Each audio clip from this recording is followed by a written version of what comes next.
You are listening to the Disney Dream Girls, an unofficial Disney Theme Parks podcast, and this is show number 520 for the 29th of September 2024. Where dreams begin. Hello and welcome to this week's Disney Dream Girls. My name is Michelle Young, and together with my jolly good chum Jane Phipps, we are your guide to the place where dreams begin. Well, still no Janie. She got back from her Italian escapades and she has got the lurg. So I'm on my own, but technically not, because I have the marvellous, the wonderful, the returning guest of Seth Kabursky. Hello and welcome. Hello, it is so wonderful to come and get an intro like that. I am happy to come back anytime I get that kind of warm-up. Oh, you are always welcome. And it was such a shame because between your schedule, my schedule, we didn't make our paths cross after all when we were in Orlando. Ships in the night. I know, it was a crazy time, and then we had the most ridiculous amount of weather, as you do in summer in Orlando. Boy, it was, I think we had more rain this summer than I can remember in the last 3 summers combined. Yeah. It was rough. It was rough. And when it wasn't wet, it was hot. Or hot and wet. Absolutely. We love a little bit of that Floridian humidity. But we're not here to talk about anywhere in Florida because you have been on what to many is a pilgrimage, basically. You went towards the west and Yes. you went to not only my favourite place in the world, which is California, but you went to Disneyland. Then you got on an aeroplane and went to Tokyo and did all amazing things. And basically today, it's just basically Seth talking about his fantastic trip with the occasional little question from me, really. So let's take it to the fact that you were travelling with your fair wife. Is that true? Yes, Genevieve, who is my wife and also my research assistant. I could not get all of my work done without her help. And so she accompanied me. Our cats were definitely not happy about both of us being away from town that long. They like their live-in cat sitter just fine, but they like us better. At least I hope they like us better. Well, you'll never really know, will you? Because they're not going to write you a message on the chalkboard, are they? No, they let us know when they're displeased. They don't so much let us know when they're pleased. So, but yeah. Do your cats do the same as mine? That when I get the suitcase out, they like to sit on top of it? Sit on top of it, sit in it. They think that they have their passports and they are ready to go. Yes, it means that we take a lot of them in the form of shed everywhere we go. Like literally, we will be somewhere around the world and unpack something that was completely sealed and find a glob of cat hair somehow made it inside. Yeah, I know. Yep. I have 3 and they're indoor cats, and when it's shedding season, oh boy, Yep. every visitor takes home a free gift. We have 2 RoboVacs that work full time, and it's still not enough. Oh my word. Anyway, I could spend the whole day talking about my cats, but you probably would rather hear about Disneyland. We did look for Disneyland cats. We were very, very sad when Nutmeg passed away because they were a longtime friend of ours. That was the orange cat that lived in California Adventure behind the Golden Vine and the restaurant that's now the Magic Key Terrace. Yeah, I know the place, and I know the cat. Yeah. I've said hello to Nutmeg plenty of times. Yeah. Nutmeg passed away last year, and we also went looking for Francisco, who is the calico one that lives over by the Grizzly River. Didn't see him this trip. I think that the Halloween season, it is so busy at Disneyland that the cats all go into hiding until Halloween is over. Do you know what my theory is? They're scared of that Oogie Boogie man. I believe that. I totally believe that. Though you would think he's filled with insects, and I don't know, my cats love chasing a good bug. So I'm actually surprised they're not like tugging on his strings and unraveling him. Well, it's tough to be a bug. Where did you stay when you got to Disneyland? Disneyland in Anaheim this year, we were checking out a hotel to add to the book. It's called the Sun Coast. Ooh. It is a little east of the resort. It's actually very, very close to the Anaheim Garden Walk. Mm. Um, it's a little further away than some of the hotels that I usually like to stay at that are right on Harbor Boulevard, but it was really not a bad walk, and it's also right on the bus loop. So if you like taking the ART buses, that was really pretty easy. And it's good value for the price. It was an old hotel that got a makeover a couple of years ago, and it's got some nice touches, like a surf-themed pool and lobby, and well maintained. So kind of place where if you can find a good rate for it, it's worth looking at. Um, Just remind me, you mentioned a book. What book? ah, well, since you asked, Of course. I write the unofficial guide to Disneyland as well as the unofficial guide to Universal Orlando and contribute to the unofficial guide to Walt Disney World and Las Vegas. And the unofficial guide to Disneyland 2025 is available now. That just came out actually while we were on the road, and already doing the research for unofficial guide 2026. I mean, it never ends. It never stops. It's just one long big bundle of fun, isn't it, really, when you Exactly. think about it, being an author. So you stayed at that hotel. Hmm. Tell us a little bit about some of the highlights of visiting Disneyland. Well, my main reason this trip was, first of all, as always, to check out the Halloween season at Disneyland. Got to see the Haunted Mansion Holiday, Mm-hmm. which is always fantastic.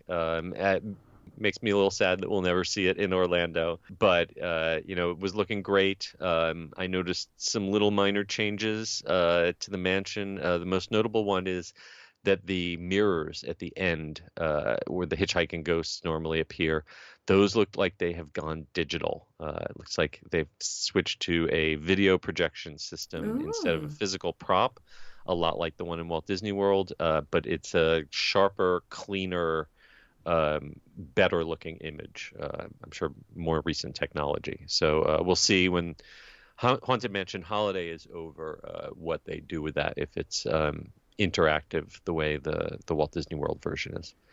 Um, and you can see a spot near where the bride in the attic was, and I think that when we get back to the normal mansion, we'll see a new version of that bride put in that location.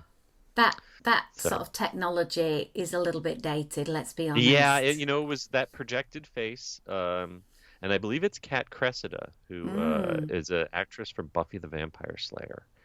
I think that's who that was. But yeah, the that projected face was really cool when it first came out, and then didn't age particularly well. Hopefully, Yeah. it'll be something a little more like the hitchhike, or sorry, not the hitchhiking guys, the Hatbox Ghost, which I still think is a great effect. I've gotten stopped right in front of that, and even you can sit there for a while and stare at it, and it still really holds up. I'm very envious. I got to break down right in front of the bride at Walt Disney World's version, and it was like, really? You're going to stop the ride in front of the worst part of the whole attraction? I am so sorry that you had to experience that. And I gather it's still on the virtual queue over there in California. It is, I will say that the virtual queue doesn't seem to work too badly there. They're doing that because the queue itself is still under construction and there's just no room to put standby. That'll go back. That'll change eventually when they're finished with all that construction. I was able to get a spot in the virtual queue at 7 a.m. with no problem, and I was even able to get one later in the day without maybe a 2 hour wait. And I also discovered that they weren't really enforcing the end time. I was able to get one at 7 a.m. and use it at 11 p.m. at night, and they didn't care. So, That's good. yeah. And also, if you don't manage to get a virtual queue, usually in the last couple hours of the night, they just open it up to anyone. So it's not it's not as restrictive. It doesn't seem as like Guardians of the Galaxy or Tiana's. They just got rid of virtual queue for Tron here, and you know, I'm happy to see it go away more places. So. Yeah, I did have a little look online earlier, and it was quoting 165-minute wait, and it was like, would I wait? Nah. No, but at least you have that option. True. And I'm sure that if you either get there early in the day or hit it during a parade or at the very end of the night, then you're not gonna wait 160 minutes. Nah.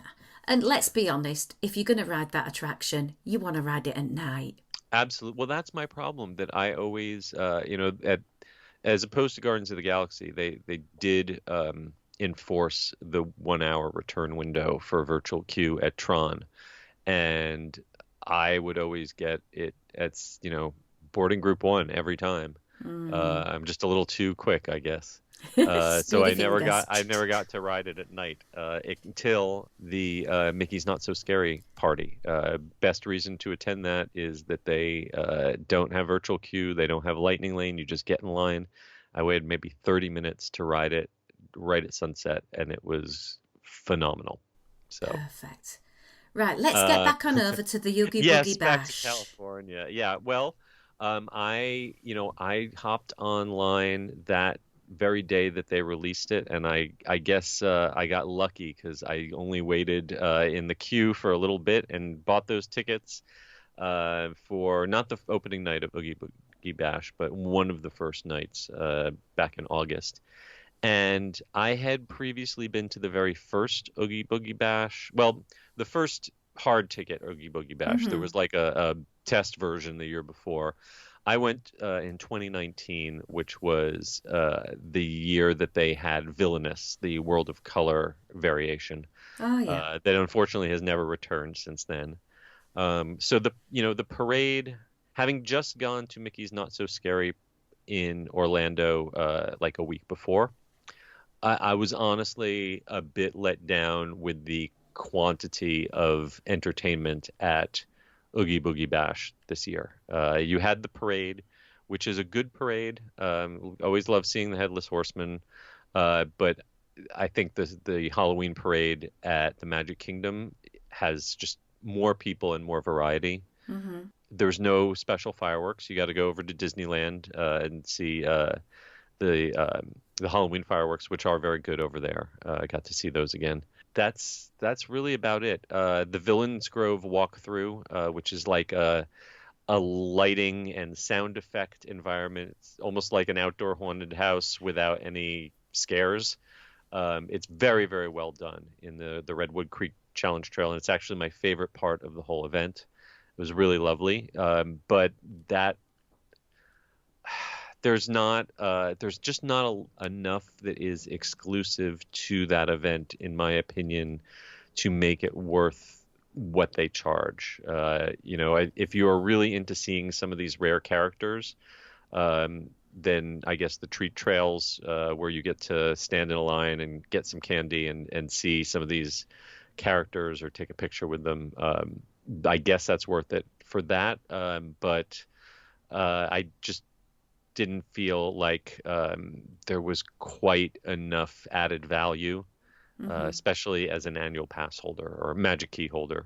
They were even more generous with the candy at Disney World. They were giving out big, double scoops of candy towards the end of the night, and in California Adventure, each time it was just like one or two pieces, and for some reason always Skittles. They kept giving me Skittles. I don't know anyone who wants that much Skittles. No. Not really. Not unless you're 7. Give me a Snickers. Give me a Three Musketeers or a Milky Way. Give me something with chocolate. I would say this whole partnership with Mars has really, really upset me because I used to love the peanut butter Snickers that we used to get every time we went to the Halloween party. And I'd always say to the cast member, we don't get these in the UK. Can you dig a bit and find me a few? And I'd always come home with like 60, 70 pieces of these amazing candies. And I didn't get one single piece because from what I've seen, they're not part of the M&M Mars offering for the Halloween party. So that got me really angry. As you said, Skittles overload. I definitely got regular Snickers at both, but I don't know about peanut butter Snickers. I've never had those. So Definitely none. no.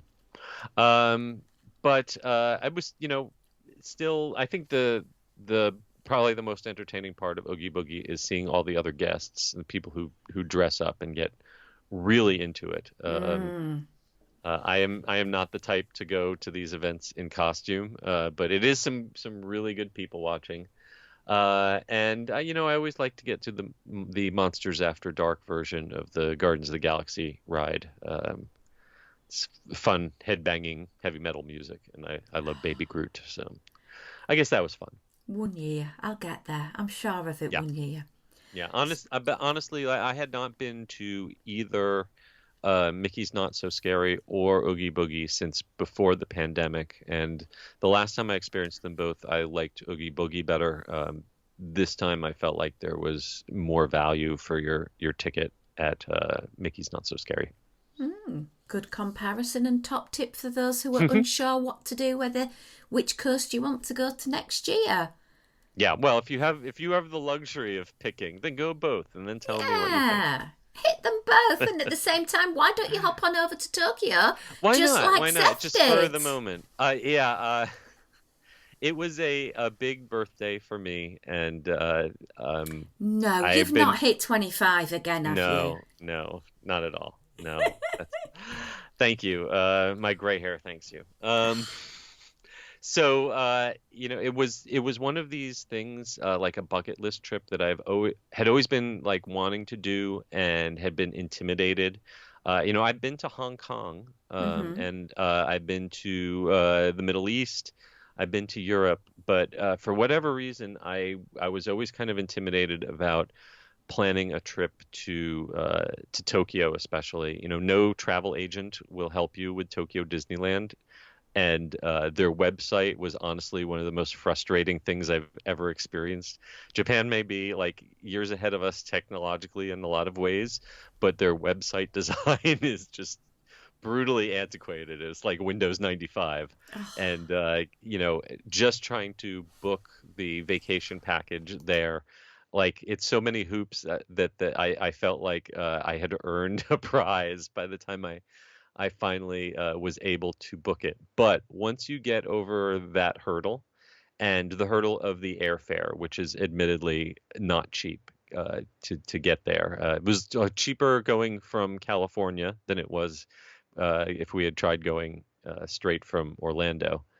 But once you get past the airfare and the difficulty of booking on their website, I am sorry I waited as long as I did because it turned out to be one of the best trips of my life and really effortless. They were so welcoming.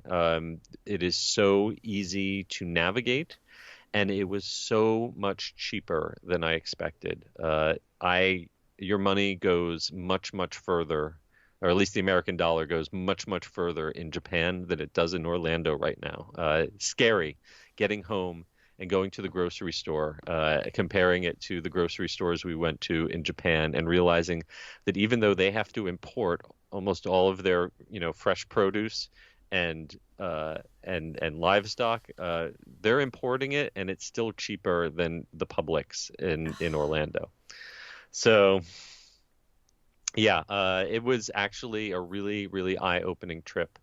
And I would say that anyone out there who has always dreamed of doing it, if you can figure out how to afford the airfare, the rest is actually remarkably easy. I think the airfare for us in the UK to go It there or to go to Florida is about roughly the same. really Yeah, well then go east. For you, it would be going east. Go east instead on your you're next. tempting me, but I need some more data. I need Okay, more information. So tell me about the attractions that you think were standout attractions, whether they're unique or. I will say that the Disney parks there are kind of like almost greatest hits, but that is almost insulting. It's like if you went around, it's the dream version of a Disney park, where if you imagine going around to Disney World and Disneyland and picking out all of your favorite versions of your favorite attractions, and then putting them together uh, in a park where everything is perfectly maintained and nothing is allowed to break or get dirty, and no one is allowed to be pushy or rude. Um, and almost like the idealized utopian version of a Disney park. That's what Tokyo Disneyland and Disney Sea are like.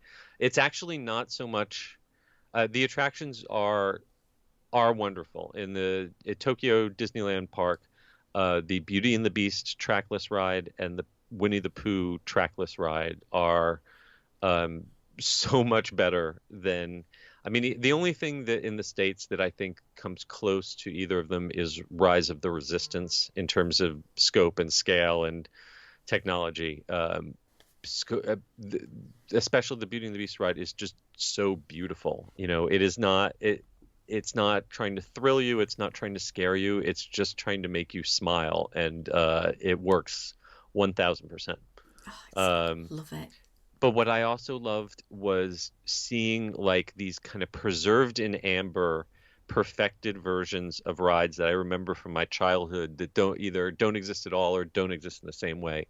Their version of the Snow White ride is the scary version from the Magic Kingdom Walt Disney World in the 70s, like with the witch jumping out at you and the spooky trees and all the stuff that they have taken out of like the Disneyland version still exists, but it's all happy now. And this was the version that I remember growing up with as a kid at Walt Disney World. So seeing stuff like that is just incredible. But it's less about the attractions. I would actually say that Tokyo Disney Sea is now my favorite theme park in the world, but it only has one ride that I would say is my favorite ride, which is the Journey to the Center of the Earth, which is kind of like Test Track times Radiator Springs Racers, but on steroids. That is an absolutely world-class ride. All of the other rides in the park are good, but it's the atmosphere of the park. It's the environment. It's just the immersiveness of the detail, the richness of the sense of space. Like you feel like you are in a real place, not just, a glorified shopping mall or a place with a box that has some paint slapped on it. When you're in the American waterfront or the Mysterious Island, or to a lesser extent the New Fantasy Springs, which was actually my least favorite part of the park. It's not about the rides at Tokyo Disney Sea. It's just about being there. I could go back and spend a whole day there, not do any rides, and be perfectly happy. Well, you mentioned going to Oogie Boogie Bash and looking at the costumes people were wearing. I bet the same could be said for just going and looking at how detailed the outfits are, that people just go on a general day. They take Disney bounding to a whole nother degree. And there were a lot of people I saw that I could not tell if they were dressed up as an anime character that I'm not familiar with, or if that was just like current Tokyo fashion.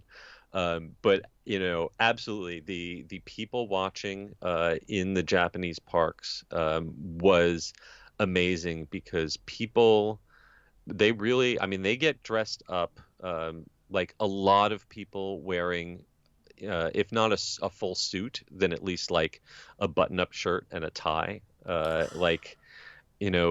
some I think were kids who were like teens wearing like school uniforms, which were basically like look like little businessmen. But this is in a theme park where it felt like 105 Fahrenheit every day. It was hotter and more humid than Orlando. Yeah. And it taught me that the Japanese have an obsession with umbrellas or parasols that I have brought home now. The week I came home, I went to Epcot for food and wine, and I brought an umbrella with me to make shade. And people were looking at me like I was insane. I'm like, I don't care. I'm in the shade and you are in the sun. So I'm fine with looking insane. In Japan, everyone looks like this. Yeah, Fantastic. that's a fashion tip. You cannot have enough umbrellas if you are going there. They even have umbrella store at like major rides. You go in the entrance and they have like racks specifically for umbrella storage. Wow. Yep. Unreal. We can't even manage in the American parks parking a stroller in the right place. You don't have that problem there. I mean, number of strollers did exist, but like I could probably count the number of strollers I saw on two hands. And really, I don't think I saw any ECVs. I saw a few people being pushed in manual wheelchairs, but scooters and yeah, you don't see any Keen's wagons being dragged around. What you do see is kids who look, if they are old enough to stand, they are old enough to walk, basically. So you see a lot of kids who are like, 3, 4, 5 years old who in an American park would definitely be in a stroller, just walking along in Japan. Wow. So let's just think about the nighttime spectacular that you've Mm. mentioned. You said you went to Disney Tokyo Sea. I believe it's Believe the Sea of Dreams. Yeah, we saw so they just introduced a new nighttime spectacular, I think like this past week that we did not get to see. But the two we did get to see were the Electrical Parade Dreamlights, which shout out to my old colleague Cindy White. She designed that, and it is by far the best nighttime parade in any Disney park or any theme park I've ever seen. It is absolutely gorgeous, and it is so kinetic that it's not just enough that these floats all light up, but the lighting patterns, the movement is just so dynamic. You could sit there and watch any one float for 10 minutes and not get bored. And the fact that it's just float after float after float, Oh, wow. um, it's just it. The only parade that Disney in the States has done that I think comes close to it is Paint the Night. I miss Paint the Night a lot, but Yeah. even Paint the Night is not on the same scale. And the other nighttime spectacular we saw was Believe Sea of Dreams, Hmm. which is sort of like this fever dream mashup of Phantasmic plus World of Color. It takes place on this big kind of central lake. There's this enormous tower, staggeringly tall. The engineering of this thing that's got rings of light that rotate and ride up and down, and then these huge barges that have basically stages on top that can elevate, as tall as the multi-story hotel that surrounds the bay. The scale of it is just unbelievable. It makes Phantasmic look puny. It makes World of Color look really small. Oh, I have wow. no idea what's going on in the show. Something about Peter Pan who comes out in a giant uh, pirate ship with Wendy. Something about them doing something, and all the Disney characters come out and they all float around, and there's fireworks and lights, and it just the only thing is it just keeps going and going. Like if you remember the original World of Color, like it would have an ending and then it would end again and then it had like a third ending. It's like this show. There's a whole section I really thought we were done, and then it goes into a whole other like reprise. You definitely get your money's worth. We paid using their the Premiere Pass in the app Hmm. for reserved seating for both the parade and the show. For the parade, it was amazing. You literally got a little circle permanently marked on the curb with like a number and a letter. There's like, this is your dot, and so you knew exactly where to sit. Um, for the show, it was just kind of a section that they let us into, and then we had to jockey a little bit for a view, but it was still much more comfortable. And everyone there sits for things. Like you sit during the parade, you sit during the show, and everyone does it. It was so orderly and civilized, and very.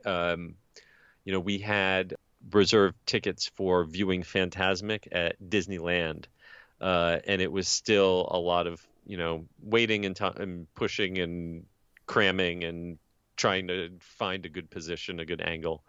And at Tokyo, it was just, here you are, sit. Everyone's polite. Everyone's minding their own space. So very different experience, and definitely well worth paying the extra. I mean, it was probably I don't know, $10 or $12 a person for the reserve seats, and in Tokyo, well worth every penny. I have to ask you. I need to know. Okay. I love a good evac.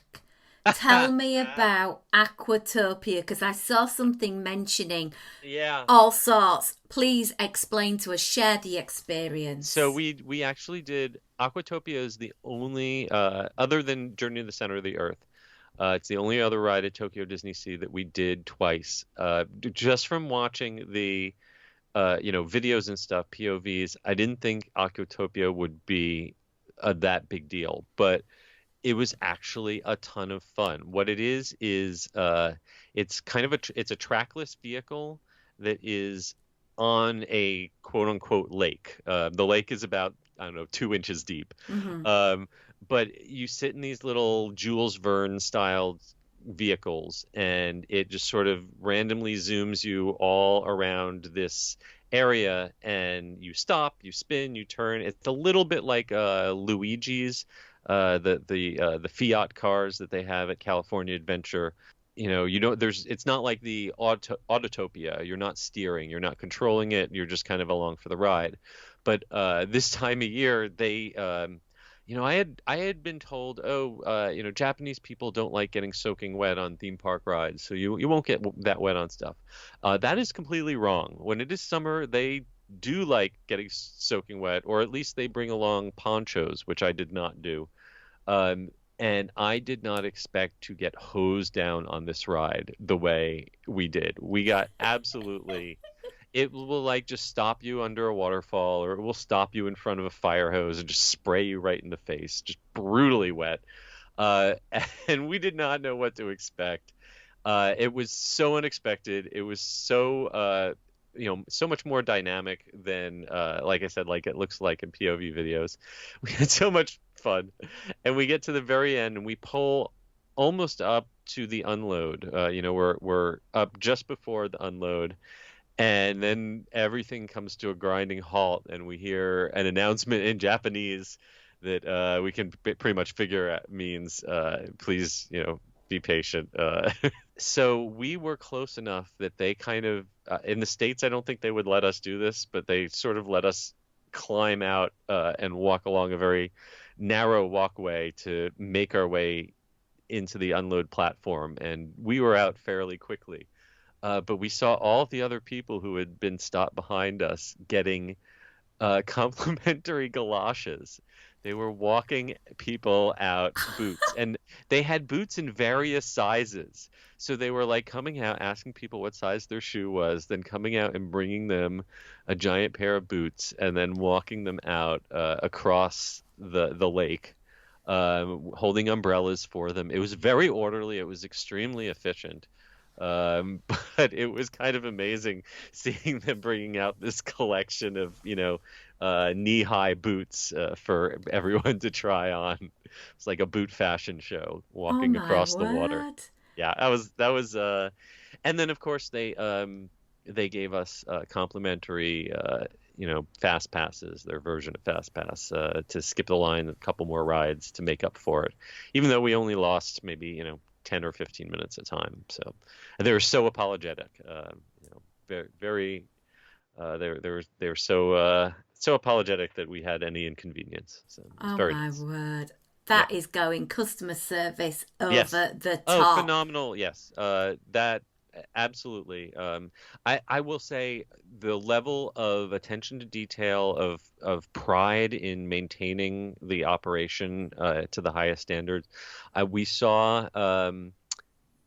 We saw someone must have accidentally spilled some drink. You definitely do not eat and walk there. Mm-hmm. If you are having a snack, if you get a turkey leg or whatever, you find a table or you just stand off to the side, but you do not walk and eat. I did see people walking with a drink, but everyone would always have a lid on a drink. Hmm. I saw someone had spilled something in the middle of a queue before anyone had a chance to like walk across the puddle. And this is a puddle that, the size of your palm, Hmm. not a huge anything, just a few drops. Someone rushed out with a rag and a mop and cleaned it up and scrubbed it and then dried the pavement, before anyone could track anything through the rest of the queue. You would never ever see that happen in one of our parks in the States anymore. Unreal. Not in a million years.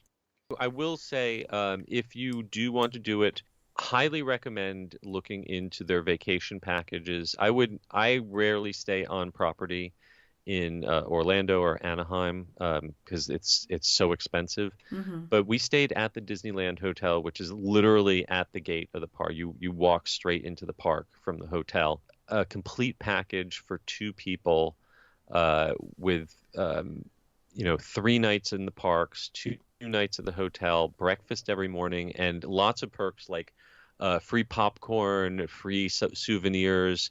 We got free unlimited soft drinks to try all of the weird different sodas and coffees and bubble teas that they have as much as we wanted all day. The package for two people was less than a room alone at a moderate resort without tickets at Walt Disney World. So, really, really reasonably priced vacation packages. Yeah, I did not want to leave. I would go back to Tokyo Disneyland in a heartbeat for sure. Can I just say, this is a plea to the lovely Lillian. We need to do a book for Tokyo Disneyland, Hey, and I've been banging you that know, drum for a while, and I'm gonna bang it even louder. I'm gonna be on, and I will sacrifice some of my summer holiday and go and research. I don't mind.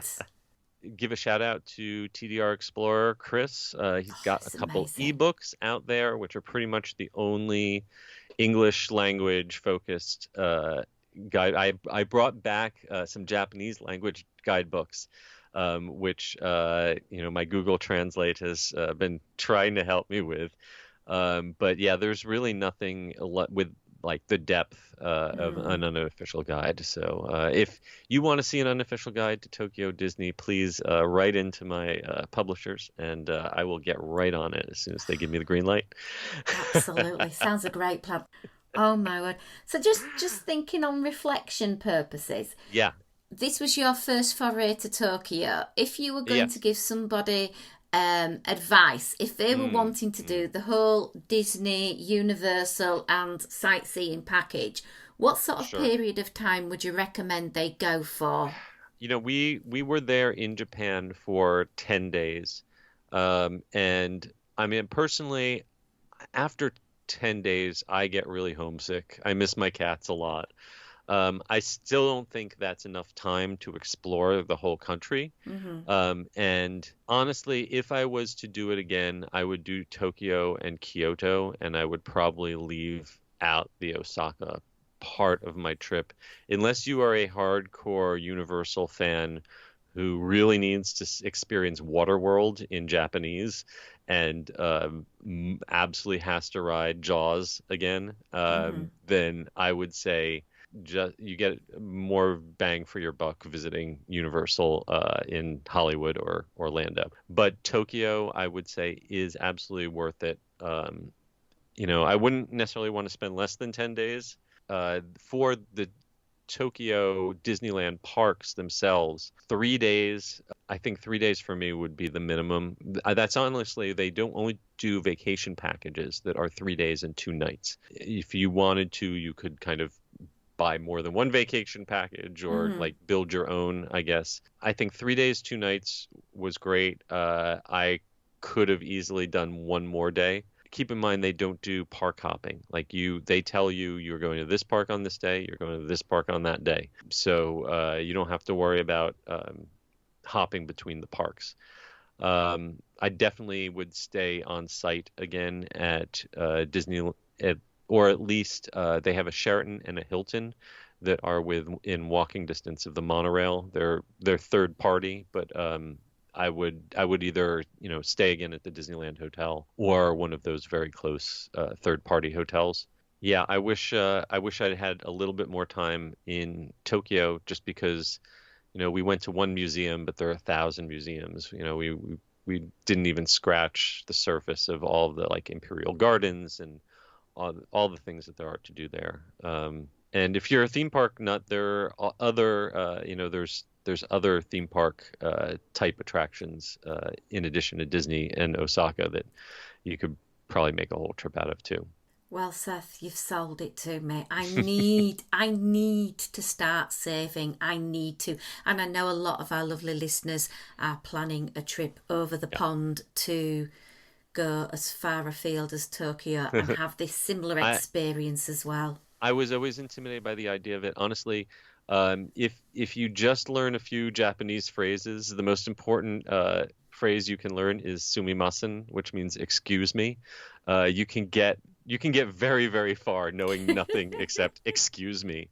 And of course, arigato gozaimasu, which is thank you very much. If you can say excuse me and thank you very much, you can pretty much figure the rest of it out. My last tip is that 7-Elevens are your best friend. We made sure that every hotel we were at was in a short walking distance of a 7-Eleven. Not only do they all have ATMs that will take any bank card from anywhere and exchange it at a really good exchange rate, the food at 7-Elevens in Japan is really good food. We had multiple meals eating out at 7-Elevens, and we're never disappointed. So that's my number one tip. Plan your trip around where the 7-Elevens are. Awesome. Give yourself a shout out where people can Of find course. more of your lovely content. Thank you. You can find me on social media at SKUBERSKY and also at The Unofficial Guides. And if you head on over to theunofficialguides.com, you can pick up copies of my 2025 guidebooks to Disneyland, Universal Orlando, and more. And if we work on it together, we will get that guide for Tokyo. I will be there. I'm emailing Lillian as we speak. Please, Lillian, let's make this happen. Seth, it's been a delight. Thank you ever so much. Oh, it's always good talking with you. Let's do it again soon. So until then, it's a goodbye from me. And for me.